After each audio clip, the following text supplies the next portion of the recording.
Welcome to Ranjit's classes. We are back with one more CBSE Class 10 English lesson, The Midnight Visitor. Ozabal did not fit any description of a secret agent Fowler had ever read. Following him down the musty corridor of the gloomy French hotel where Ozabal had a room, Fowler felt let down. It was a small room, on the 6th and top floor, and scarcely a setting for a romantic adventure. Ozabal was, for one thing, fat. Very fat. And then there was his accent. Though he spoke French and German passably, he had never altogether lost the American accent he had brought to Paris from Boston 20 years ago. "You are disappointed," Ozabal said wheezily over his shoulder.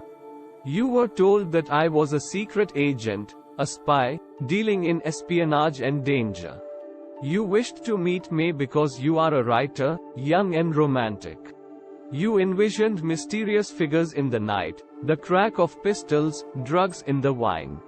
Instead, you have spent a dull evening in a French music hall with a sloppy fat man who, instead of having messages slipped into his hand by dark-eyed beauties, gets only a prosaic telephone call making an appointment in his room.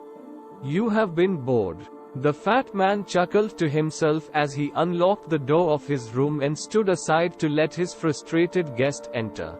"You are disillusioned," Ozabal told him. "But take cheer, my young friend. Presently you will see a paper, a quite important paper for which several men and women have risked their lives, come to me. Someday soon that paper may well affect the course of history. In that thought is drama, is there not?" As he spoke, Ozabal closed the door behind him. Then he switched on the light. And as the light came on, Fowler had his first authentic thrill of the day. For halfway across the room, a small automatic pistol in his hand, stood a man. Ozabal blinked a few ohms. "Max," he wheezed, "you gave me quite a start. I thought you were in Berlin. What are you doing here in my room?" Max was slender, a little less than tall, with features that suggested slightly the crafty, pointed countenance of a fox. There was about him aside from the gun nothing especially menacing. "The report," he murmured. "The report that is being brought to you tonight concerning some new missiles. I thought I would take heel from you. It will be safer in my hands than in yours." Ozabal moved to an armchair and sat down heavily. "I'm going to raise the devil with the management this time, and you can bet on it," he said grimly. "This is the second time in a month that somebody has got into my room through that nuisance of a balcony." Fowler's eyes went to the single window of the room. It was an ordinary window, against which now the night was pressing blackly. "Balcony?" Max said, with a rising inflection. "No, a passkey. I did not know about the balcony. It might have saved me some trouble had I known." "It's not my balcony," Ozabal said with extreme irritation. "It belongs to the next apartment." He glanced explanatorily at Fowler. "You see," he said, "this room used to be part of a large unit, and the next room, through that door there, used to be the living room. It had the balcony, which extends under my window now.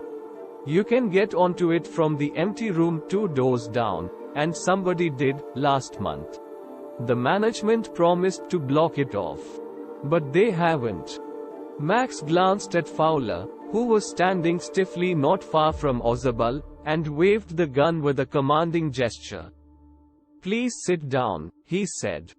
"We have a wait of half an hour, I think." 31 minutes, Ozabal said moodily.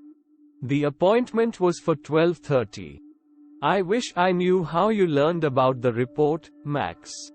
The little spy smiled evilly. "And we wish we knew how you people got the report. But no harm has been done. I will get it back tonight." "What is that? Who is at the door?" Fowler jumped at the sudden knocking at the door. Ozabal just smiled. That will be the police, he said. I thought that such an important paper as the one we are waiting for should have a little extra protection. I told them to check on me to make sure everything was all right. Max bit his lip nervously. The knocking was repeated. What will you do now, Max? Ozabal asked. If I do not answer the door, they will enter anyway. The door is unlocked. And they will not hesitate to shoot. Max's face was black with anger as he backed swiftly towards the window. He swung a leg over the sill. Send them away, he warned. I will wait on the balcony. Send them away or I'll shoot and take my chances. The knocking at the door became louder and a voice was raised. Mr. Ozabal. Mr. Ozabal. Keeping his body twisted so that his gun still covered the fat man and his guest, the man at the window grasped the frame with his free hand to support himself. Then he swung his other leg up and over the window sill. The doorknob turned. Swiftly Max pushed with his left hand to free himself from the sill and dropped to the balcony. And then, as he dropped, he screamed once, shrilly.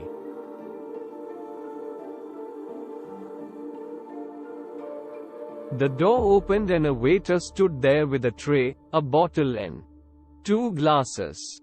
Here is the drink you ordered for when you returned, he said, and set the tray on the table, deftly uncorked the bottle, and left. Fowler stared after him. But, he stammered, the police. There were no police. Ozabal sighed. Only Henry, whom I was expecting. But won't that man out on the balcony? Fowler began. No, said Ozabal, he won't return. You see, my young friend. There is no balcony.